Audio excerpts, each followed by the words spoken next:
नमस्कार, रेखास कुकिंगमध्ये आपले खूप खूप स्वागत आहे. आपण तिळाचा लाडू बनवणार आहोत. त्याच्यासाठी तीळ, शेंगदाणे, गूळ आणि थोडीशी इलायची पावडर घेतलेली आहे. तर सर्वप्रथम आपण कढईमध्ये थोडेसे शेंगदाणे भाजून घेऊ. 1 वाटी तिळासमोर आपण अर्धी वाटी शेंगदाणे घेतल्यात, 1 वाटी तीळ घेतल्यात. आता तीळ पण भाजून घ्यायचे. छान चटचट आवाज येतोपर्यंत तीळ भाजून घ्यायचे, म्हणजे लाडू खुसखुशीत होतात.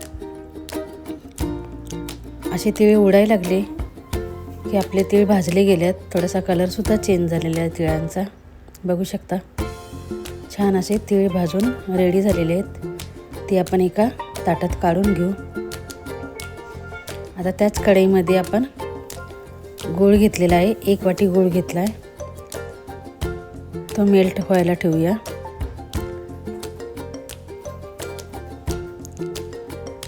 तो गूळ पागळून घ्यायचा आहे आधी. तोपर्यंत आपण शेंगदाण्याची सालं काढून अशी एका शेंगदाण्याच्या 2 पाकळ्या करून घ्यायच्या आहेत.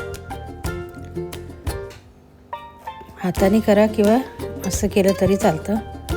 सर्व सालं पण निघतात आणि शेंगदाण्याच्या 2 पाकळ्या पण होतात. आता गूळ पण आपला छान असा पागळला गेला आहे. असे बुडबुड आले की छान असा आपला गूळ झाला आहे समजायचा.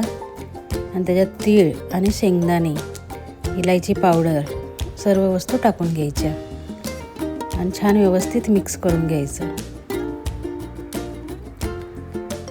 छान व्यवस्थित मिक्स झालेलं आहे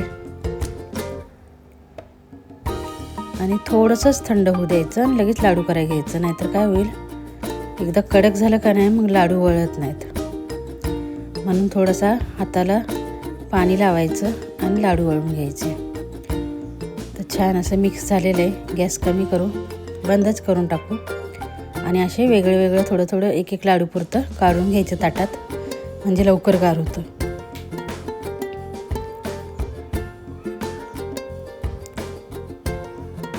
आता लाडू करून घेऊ. तसं ठेवल्यामुळे लवकर आपल्याला वळले जातात. कढईतून काढल्यानंतर मग ती गरमच असतं आणि असं ठेवलं का नाही लवकर लवकर गार होतं आणि लगेच लगेच करून घ्यायची. छान व्यवस्थित गोळे आपण करून घेणार आहे. तर रेडी झाले आपले तिळाचे लाडू. एकदा नक्की करून बघा. धन्यवाद.